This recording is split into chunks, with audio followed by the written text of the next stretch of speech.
चलिए एक बार फिर से आप सबका वेलकम है। आज की क्लास अगेन, चूंकि अब एग्जाम्स करीब आ रहे हैं सबके, तो आज बड़ा इम्पोर्टेंट टॉपिक है सिलोजिज्म का। रीजनिंग के अंदर एक बहुत ही इम्पोर्टेंट टॉपिक होता है सिलोजिज्म।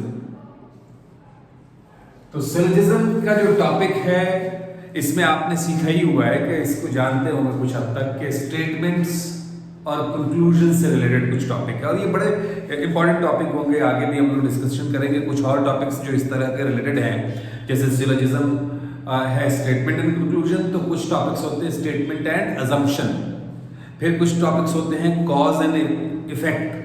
तो ये जो सारा रीजनिंग के जो ये वाले पोर्शंस है ना, ये बड़ा इंपॉर्टेंट एनालिटिकल ब्रेन आपका काम करना चाहिए, उसमें बड़ा इंपॉर्टेंट है ये। तो सिलोजिज्म का जो टॉपिक है, सबसे पहले हम लोग बेसिक्स से ध्यान देते हैं। है क्या कि आप कोई भी टॉपिक पढ़ रहे हो ना, तो सबसे इंपॉर्टेंट है कि उसका बेसिक आपको पता हो। अगर बेसिक नहीं पता है तो फिर आप दो चार सवाल लगाओगे, दो चार इधर उधर के ट्रिक्स सीखोगे और फिर वो चीजें नहीं समझ आएंगी। ट्रिक्स भी इंपॉर्टेंट है कॉन्सेप्ट्स बिल्डअप करने के बाद। तो सबसे पहले हम लोग काम क्या करेंगे कि कॉन्सेप्ट बिल्डअप करेंगे। जो बेसिक कॉन्सेप्ट्स हैं वो क्या है, तो जो बेसिक सवाल है, आप जानते हैं सिलोजिज्म के अंदर कि दो चीजें होती हैं भाई। क्या? एक होता है स्टेटमेंट और एक होता है कंक्लूजन, है ना। ये दो चीज तो आप लोग जानते हो कि एक है स्टेटमेंट और दूसरा है कंक्लूजन। तो भैया स्टेटमेंट क्या है और कंक्लूजन क्या है, ये इंपॉर्टेंट है, क्योंकि जब तक आप नहीं जानोगे कि स्टेटमेंट क्या है, कंक्लूजन क्या है, आप कभी भी उस चीज को समझ नहीं पाओगे। तो अच्छा, ये नॉर्मली भी आप देखो ना, होता क्या है कि इसका इंपॉर्टेंस कैसे, नॉर्मल लाइफ में भी कोई कुछ बोलता है, किसी ने कुछ बोला, किसी ने कोई स्टेटमेंट दी, तो हमने उस स्टेटमेंट को कैसे समझा, कैसे कॉम्प्रिहेंड किया। अच्छा, कई बार क्या होता है, जो उसने बोला वो एज इट इज इंफॉर्मेशन उसकी आई, जो उसने कहा, लेकिन कई सारी इंफॉर्मेशन उसके अंदर हिडन भी होती है ना। तो वही है यहाँ पे भी, जो हम सोच लेते हैं, जो हम समझ लेते हैं कि अच्छा इस बंदे कहने का मतलब तो ये है ना। तो यही होता है स्टेटमेंट एंड कंक्लूजन के अंदर भी, कि स्टेटमेंट क्या है। आपको मान लो कि स्टेटमेंट को हम क्या कहेंगे, it shows the relationship, it shows the relationship between elements, two elements अगर कहना सब चले, है ना। तो ये क्या शो करता है, स्टेटमेंट क्या शो करता है भाई, स्टेटमेंट शो करता है कि एलिमेंट्स के बीच का रिलेशन क्या है। ठीक है, तो हमें किसी भी स्टेटमेंट से हमें साफ साफ पता लगता है कि जो एलिमेंट्स हैं उसका रिलेशन क्या है। जैसे एग्जांपल के तौर पर मैंने कहा ऑल डॉग्स आर हॉर्सेस, ठीक है, तो सभी डॉग्स हॉर्सेस हैं, तो that is the relation between horses and dogs. I mean, these are two elements in this statement, and from this statement we can have this particular relation। हमारे को पता चल गया क्या कि all horses are dogs, ठीक है। तो उस ये रिलेशनशिप बिटवीन टू एलिमेंट्स होता है। अब चूंकि यहीं पे मैंने जो एग्जांपल दिया, इससे एक चीज और आपको पता लगेगी। क्या पता लगेगा कि मैंने कहा ऑल डॉग्स या हॉर्सेस या ऑल हॉर्सेस आर डॉग्स, ये बात अपने आप में आपको इलॉजिकल लग रही है ना, कि सारे हॉर्सेस डॉग्स या हॉर्सेस डॉग्स हो जाएंगे या डॉग्स हॉर्सेस हो जाएंगे। ये बात अपने आप में इलॉजिकल है। तो इसी तरीके से कोई भी जो स्टेटमेंट दिया होगा क्वेश्चन में आपके, वो स्टेटमेंट इलॉजिकल फील हो सकता है, इलॉजिकल सीम हो सकता है। It can be an illogical thing, it can be illogical, it can be illogical. तो प्राइमरीली ये चीज इलॉजिकल भी हो सकती है, लेकिन आपको क्या करना है, लेकिन आपको उसको ट्रू अज्यूम करना है। मैंने कहा ऑल हॉर्सेस आर डॉग्स, दिमाग नहीं लगाना, अरे भैया क्या बात कर रहे हो यार, और सारे घोड़े कुत्ते कैसे हो गए। भाई उसमें दिमाग नहीं लगाना है। ऑल बॉयज और डॉग्स कहते हैं, सुन रहे हो, लेकिन वो उसमें भी दिमाग नहीं लगाना, जो कहा उसको मान लेना है कि ये ट्रू, ठीक है ना। क्या भाई, it must be assumed as true, ठीक है ना। इसको आपको ट्रू या करेक्ट अज्यूम करना जरूरी है। जब तक आप अज्यूम नहीं करेंगे तब तक ऑब्वियसली आप उस पर काम नहीं कर पाएंगे। तो अब कंक्लूजन की बात करते हैं कि स्टेटमेंट तो आपका ये हो गया, स्टेटमेंट आप समझ गए। कंक्लूजन क्या है? कंक्लूजन है कि कोई भी चीज जो हम कंक्लूड कर रहे हैं, सोच रहे हैं, वो क्या होता है? ये होता है जो चीजें उस स्टेटमेंट के अंदर छुपी हुई हैं। तो कंक्लूजन में क्या चीजें लिखी होंगी? कंक्लूजन के रिमार्क्स या कमेंट्स क्या होंगे? तो कंक्लूजन के रिमार्क्स या कमेंट्स जो होंगे वो क्या होंगे? It gives us the hidden relationship,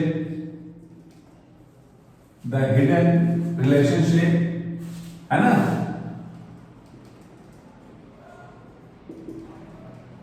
between two elements।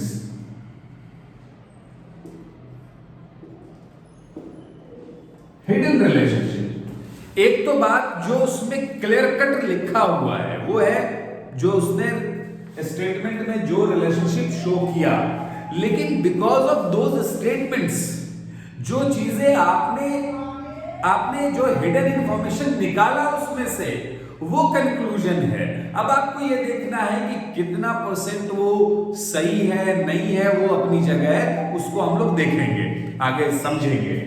तो देखो स्टेटमेंट के साथ क्या है, कुछ चीजें और स्टेटमेंट में समझो कि स्टेटमेंट क्या हो सकती है भाई।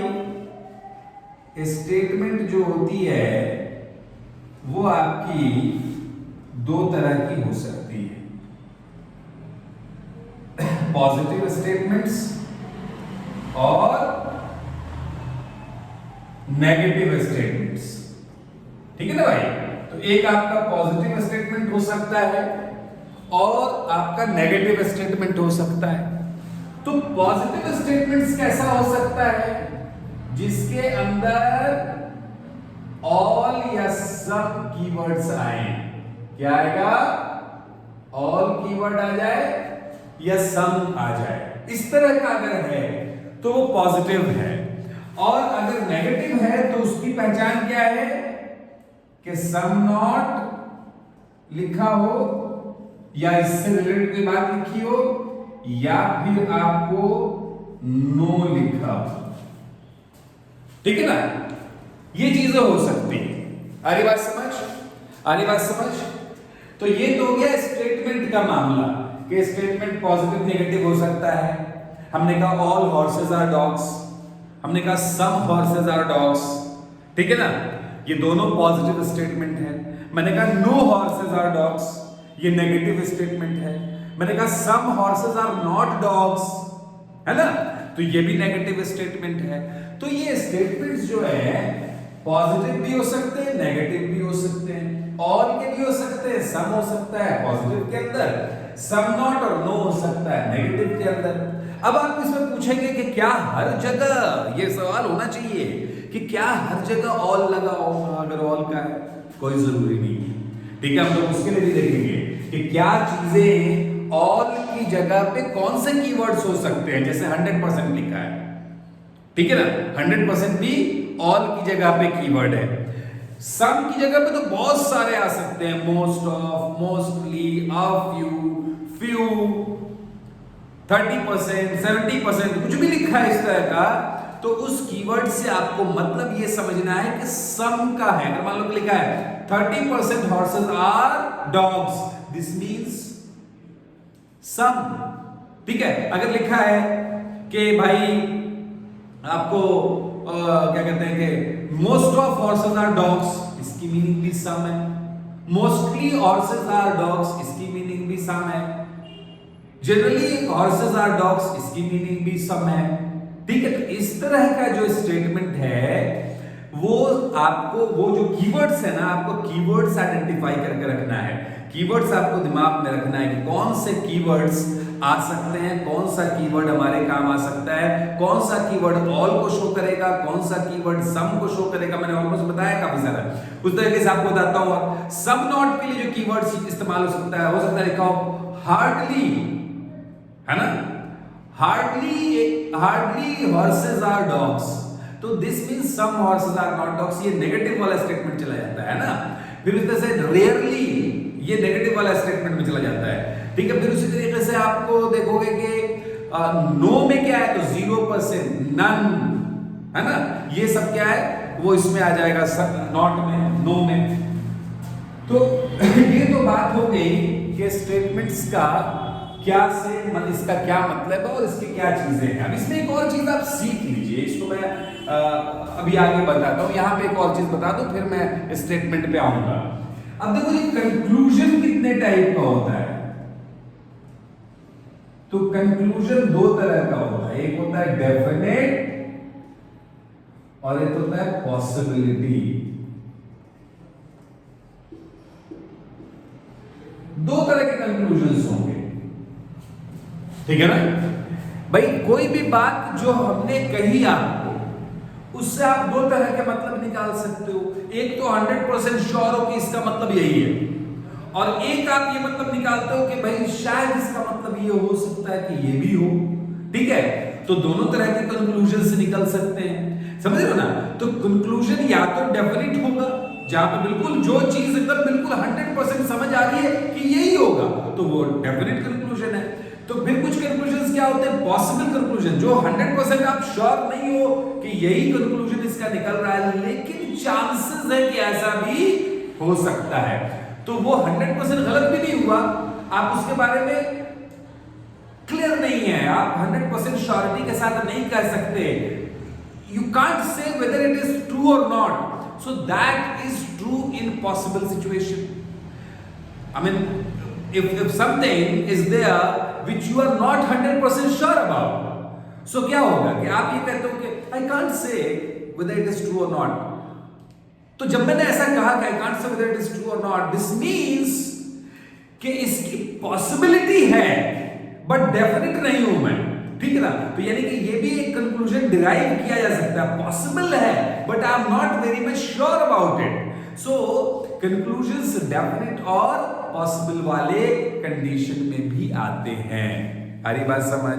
किसी को कोई समस्या आ रही हो, किसी को कोई दिक्कत आ रही हो, पूछिएगा जरूर, कमेंट डालिएगा, पूछिएगा कि आपको कोई दिक्कत आ रही हो, हम लोग उस पर भी वीडियो बनाएंगे, जो आपके डाउट्स होंगे उसके ऊपर भी, ठीक है। चलिए, तो इतना नोट करने के बाद फिर हम लोग अगला पॉइंट पे आते हैं कि स्टेटमेंट्स से क्या क्या चीजें डिराइव होती हैं, है ना, और कौन सा स्टेटमेंट किस तरह का कंक्लूजन डिराइव करेगा, इसको भी सीखने की कोशिश करेंगे, ठीक है जी। चलिए,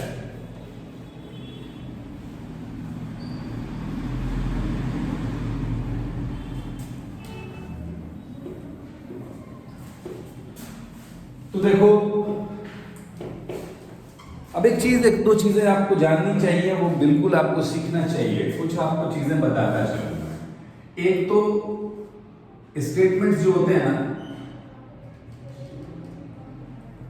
उसके अंदर जैसे ऑल है या नो है ना, तो ऑल जो है या नो जो, अगर इस तरह के स्टेटमेंट्स है तो ये स्टेबल स्टेटमेंट्स हैं, स्टेबल स्टेटमेंट्स है ना।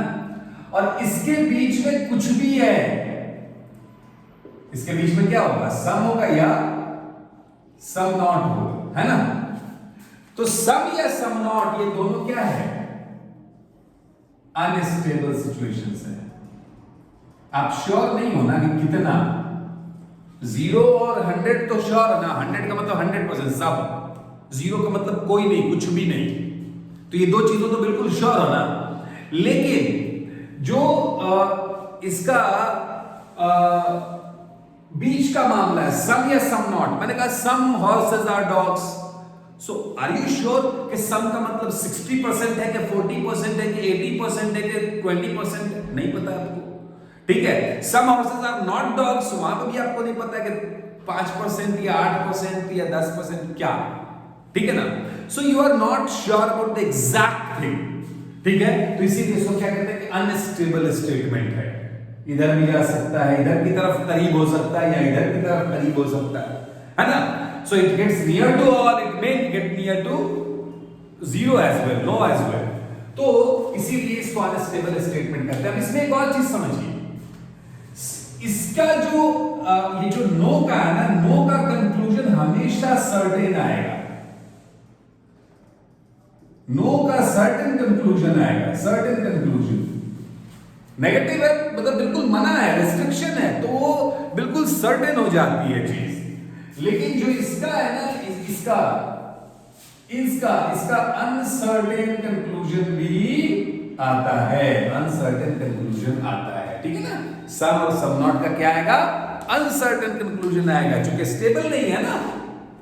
अच्छा, कई बार क्या है कि ऑल में भी कभी कभी अनसर्टेन कंक्लूजन आ जाता है, लेकिन वो पॉसिबिलिटी वाली केस है, वो हम बताएंगे आपको। चूंकि ऑल जब कह दिया जाता है तो कुछ चीजें पॉसिबिलिटी में चली जाती है, तो वहां पॉसिबिलिटी का कंक्लूजन कुछ एक अनसर्टेनिटी वाला है, a little bit of uncertainty यहां भी होती है, सर्टेन के साथ साथ अनसर्टेन भी कहीं कहीं पे इसका है कि इसके भी कंक्लूजन्स सर्टेन के साथ साथ अनसर्टेन कंक्लूजन्स भी पॉसिबल हैं, जहां पे आप श्योर नहीं हो कि यही वाला इसका रिमार्क, यही कंक्लूजन इसका फाइनल आएगा, वैसी भी चीजें हो सकती हैं, ठीक है ना। क्लियर है? कोई डाउट है इसमें कहीं पे किसी को, आप कमेंट डालिए, पूछिए, कोई दिक्कत नहीं, अगली क्लास में हम लोग उसको डिस्कस कर लेंगे, ठीक है। चलिए, तो ये तो हो गया हमारा कि भाई हमारे जो स्टेटमेंट्स हैं वो कैसे हैं। अब इसमें आप देखिए, स्टेटमेंट्स और कंक्लूजन हम सीख गए कुछ हद तक, लेकिन ये जो स्टेटमेंट से कंक्लूजन पे जाने के लिए how do we go from statement to conclusion, यहां आपका कंक्लूजन है ना, तो तरीका जो सबसे आसान है दुनिया का वो कौन सा है, वेन डायग्राम, ठीक है ना। वेन डायग्राम का जो तरीका हम अपनाएंगे, that will tell you a lot, हमें बहुत इजी हो जाएगा, बहुत सिंपल हो जाएगा पूरा आपका सिस्टम, आप बहुत आसानी से समझ जाओगे कि भाई क्या होता है ना। और उसके बाद आपको मैं बहुत सारी चीजें सिखाऊंगा जिससे आपको बिल्कुल क्लियर हो जाएगा। कुछ मैं वेन डायग्राम्स आपको बता देता हूं कि कैसे वेन डायग्राम्स बनते हैं, और फिर वहां से आपको बिल्कुल यही वेन डायग्राम इसका कोर है, यही कॉन्सेप्ट को बिल्कुल क्लियर करता है और बहुत आसान आपका पूरा का पूरा क्वेश्चन कर देता है, ठीक है जी। चलिए आइए देखते हैं, फटाफट देखेंगे, फिर मैं कुछ दो तीन चीजें ऐसी बताऊंगा जो बिल्कुल आपको आंसर के करीब ले जाएगा, बिल्कुल आप देखोगे और क्वेश्चन कर लोगे अगर आपको वो चीजें, वो पॉइंट्स और वेन डायग्राम बनाना आ गया और वो पॉइंट्स समझना आ गया तो।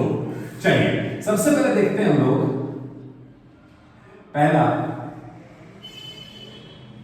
सम ए आर बी, या ऑल से देखते हैं ना, ऑल से कनेक्ट कर, ऑल ए आर बी दो सेट्स है ना, और यहां देख लेंगे हम लोग क्या, दूसरा सम ए आर बी है ना। यहां पे पहला देख लिया आपने ऑल ए आर बी, दूसरा देख लिया हमने सम ए आर बी है ना। फिर हम लोग देखेंगे और भी चीजें है ना। यहां देखिए ऑल ए आर बी और सम ए आर बी, देखिए यहां पर देखता हूं, चलिए ये ए है और ये बी है, तो ये ए ये बी, तो ये क्या हो गया, सम ए आर बी, क्या हो गया, सम ए आर बी। अच्छा, ये क्यों अनसर्टेन मैंने बोला इसका कंक्लूजन, क्योंकि देखो अब ये कितना कॉमन एरिया है आपको नहीं पता है कि ये इतना ही कॉमन एरिया है कि ये काफी हद तक कॉमन एरिया है, या लगभग एक दूसरे के बराबर ही कॉमन एरिया है, ठीक है। अच्छा देखो, इसमें एक और चीज आती है, कुछ लोगों का डिस्कशन ये है कि सम ए आर बी को हम a is equal to B भी कर सकते हैं। कुछ लोगों का डिस्कशन है कि सम ए आर बी, तो ये b ये a, तो ऐसा देखो, लेकिन ये कंफ्यूज करने वाला स्टेटमेंट ये लोग बोलते हैं, उस पर नहीं जाना, ये सीखने के लिए उन्होंने बता दिया, क्योंकि कई जगह ये आप देखिएगा टीचर्स भी कई बार बोल जाते हैं, ठीक है कि अपनी समझ, लेकिन मुझे लगता है कि देखो ये जो डायग्राम आप बना रहे हो ये ऑल बी आर ए का बना रहे हो। ये अलग बात है कि सम ए आर बी की एक पॉसिबिलिटी ऐसी भी हो सकती है, डेफिनेट नहीं हो सकता, एक पॉसिबिलिटी ऐसी भी हो सकती है। तो पॉसिबिलिटी वाले केस को स्टेटमेंट में क्यों ले आएंगे हम, ठीक है ना। तो हम क्या करते हैं कि ए, अच्छा ये भी कई लोग कहते हैं कि सम ए आर बी तो हो सकता है कि पूरा ही ए बी हो, है ना। ये हो सकता है ना भाई, हो सकने वाली चीज को क्यों हम यहां ले आएंगे, ठीक है। तो हम क्या करते हैं, इसको हटाते हैं। हो सकने को तो बहुत कुछ हो सकता है, पॉसिबिलिटी के केस में तो बहुत कुछ है, लेकिन ये श्योर वाला जो है, जो मेन है, जो इंपॉर्टेंट है, वो समझने की चीज है कि एक्चुअल डायग्राम कैसा बनेगा। फिर उसके बाद हम चलेंगे आगे की तरफ कि किसका क्या मतलब है। ऑल ए आर बी, तो ये है ऐसे, तो ये बी है, ये ए है, तो ऑल ए जो है ये पूरा, ये आपका बी के अंदर ही है, सारा ए बी के अंदर है। अभी आप इसमें बताओ, अब इसमें पॉसिबिलिटी कुछ और भी हो सकती है कि सारा ए बी के अंदर है, लेकिन ये भी तो पॉसिबल है कि जितना ए है उतना ही, मैंने कहा कि all boys are science students, है ना। अब साइंस सेक्शन में गया और ऑल बॉयज जो थे वो 40 थे, फिर मैंने साइंस सेक्शन में रजिस्टर चेक किया, पता चला कि टोटल 40 ही बच्चे हैं उसके अंदर, वो 40 के 40 बॉयज ही हैं, तो वो एक अलग बात है, वो तो पॉसिबिलिटी है ना भाई। लेकिन जो मेन केस है वो क्या है, इस तरह से आप बनाओगे कि ऑल ए आर बी। अब देखिए तीसरा क्या है, some A are not B, है ना। और चौथा क्या है, all sorry no A are B, no A are B, ठीक है ना। अरे बात समझ, तो नो ए आर बी का मतलब क्या है, ये और ये देखिएगा, आपको समझा रहा हूं मैं, ये देखिएगा। कई बार लोग नो ए आर बी का मतलब ऐसे बना लेते हैं, ठीक है ना, कि नो ए आर बी का मतलब एक्सक्लूसिव है, एक दूसरे के बारे में कहीं कोई एक दूसरे को कुछ अटैच नहीं है। ये एकदम ही गलत हो जाएगा, क्योंकि आपको कंफ्यूजन हो जाएगा, पूरा कॉन्सेप्ट ही कंफ्यूजन हो जाएगा। आप समझिएगा, इसका बड़ा सिंपल एग्जांपल, आपके शहरों में खासतौर से ये देखिएगा, गांव में तो नहीं मिलता है, शहरों में खासतौर से अगर आप देखेंगे तो आप ये देखेंगे कि आपके कोई पड़ोस में या मोहल्ले में कोई बंदा है, कोई परिवार रहता है जिसको आप जानते ही नहीं, आप देखे भी नहीं, जानते नहीं इस घर में कोई परिवार रहता है, नहीं मालूम कौन कौन रहता है, कौन है, कोई रिलेशन नहीं है, किसी तरह का कोई संबंध नहीं है, आप जानते नहीं एक दूसरे को, ठीक है ना। तो वो हो गया एक्सक्लूसिव होना, बिल्कुल मतलब नहीं, है ना, कोई जान पहचान नहीं, तो वो तो अलग चीज हो गई। लेकिन यहां जब हम कहते हैं कि no A are B, that does not mean कि हम एक दूसरे से एक्सक्लूसिव है, एक दूसरे से अलग है, वो नहीं मतलब है। मतलब ये है कि संबंध पे, रिलेशन पे रिस्ट्रिक्शन लगा हुआ है, रिलेशन नहीं हो सकता है, ये चीज इसके अंदर बता दी गई है कि नो रिलेशन। ये इंपॉर्टेंट है, समझिएगा कि ग्राफ ऐसा बनेगा नो ए आर बी का कि रिलेशन पे आपके जो है वो बिल्कुल रिस्ट्रिक्शन लगा हुआ है, ठीक है ना, कि ए की तरफ से बी में कोई भी रिलेशन नहीं होगा, पूरे ए से, पूरे ए का बी से कोई रिलेशन नहीं होगा, ठीक है ना। अब देखिए सम ए आर बी का क्या मामला है, ये ए है, ये बी है ना। अब इसमें क्या है, इसमें कुछ लोग, कुछ ए हैं, उनका संबंध बी से नहीं है, कुछ ए जो है उनका संबंध बी से नहीं है। ये फर्क है दोनों कॉन्सेप्ट में, समझना फर्क। और जब कॉन्सेप्ट में फर्क समझ आएगा तब आपको पूरा टोटल गेम समझ आएगा। मामला समझिए कि जैसे मान लीजिए कि हमारे यहाँ कोई बंदा है ना, मान लीजिए कोई है ना, परिवार, उसको हम नहीं जानते, तो वो तो एक अलग चीज हो गया, एक्सक्लूसिव हो गया। लेकिन किसी परिवार के यहाँ से आपका और आपके परिवार में एकदम आना जाना दावतों में नहीं है, पार्टीज में एक दूसरे के यहाँ नहीं जाते हैं आप, ठीक है ना, मना है बिल्कुल कि दोनों परिवार में से कोई नहीं जाता एक दूसरे के यहाँ, या आपके परिवार से उनके यहाँ कोई नहीं जाता, तो ये नो ए, अगर आपका परिवार ए उनका परिवार बी, तो नो ए आर बी, आपके परिवार से कोई भी व्यक्ति का संबंध बी से नहीं है, किसी भी तरह का, मतलब संबंध नहीं होने का मतलब ये नहीं जानते नहीं है, संबंध पे रिस्ट्रिक्शन लगा हुआ, जानते नहीं है, ठीक है ना। अच्छा, सब ARB क्या है कि आपके परिवार के सभी सदस्यों का संबंध नहीं उनके यहां रुका हुआ है, रिस्ट्रिक्शन नहीं है। आपके परिवार में 10 लोग हैं तो 2 लोग जो हैं उनसे नाराज हैं, उनके यहां किसी दावत में नहीं जाते, उनसे कोई उनका संबंध नहीं है, तो वो सब ARB है। ये 4 लोग हैं या 5 लोग हैं 10 में से जिनका कोई भी संबंध उस परिवार से बिल्कुल रिस्ट्रिक्शन है कि हम सबको दावत आती है, वो आता है, लेकिन आपके परिवार से 5 लोग 6 लोग 4 लोग नहीं जाते हैं उनके यहाँ, वो नाराज हुए पड़े हैं, हम नहीं जाएंगे, ठीक है। तो वो है कि सब A are not B। तो ये मतलब समझना कि डिफरेंस क्या है, अलग नहीं है सिर्फ, बल्कि एक दूसरे के साथ संबंध में रुकावट है, रोक रखा है, इस बात को समझने की जरूरत है। तो इस तरीके से आपका जो है वेन डायग्राम का जो कॉन्सेप्ट है, वेन डायग्राम्स ऐसे बनेंगे, ठीक है। अच्छा, मैं कंक्लूजन्स पे भी आऊंगा, ग्राफ आप समझ गए हो, कंक्लूजन्स कैसे कैसे निकालते हैं, सम ARB का पॉसिबल कंक्लूजन क्या है या ऑल ARB का पॉसिबल कंक्लूजन क्या है, मैं उस पर भी आऊंगा। उससे पहले मैं आपको बड़ी इंपॉर्टेंट 3 चीजें बताऊंगा, और उन 3 चीजों को अगर आप समझ गए, जान गए, ये जो पूरा कॉन्सेप्ट बिल्डअप कर रहे हैं, तो आपको क्वेश्चंस करने में कोई भी परेशानी नहीं आएगी, ठीक है जी। तो सबसे पहले तो मैं काम करता हूं कि यहां तक जो ये डायग्राम है, यहां तक आपका कॉन्सेप्ट बिल्डअप हो गया है। अगली क्लास में नेक्स्ट जो वीडियो डालूंगा उसके अंदर आपको प्रॉपरली बताऊंगा कि किस तरीके से वो जो 3 बेसिक रूल्स हैं वो क्या है, और उन रूल्स के बेसिस पे कैसे आप किसी भी क्वेश्चंस को कर सकते हो। मैं साथ में आपको सभी पॉसिबल स्टेटमेंट्स के कंक्लूजन्स भी बताऊंगा कि कैसे कंक्लूजन को आइडेंटिफाई करते हैं, कौन सा कंक्लूजन सही हो सकता है, कौन सा कंक्लूजन डेफिनेटली सही होता है, कौन सा कंक्लूजन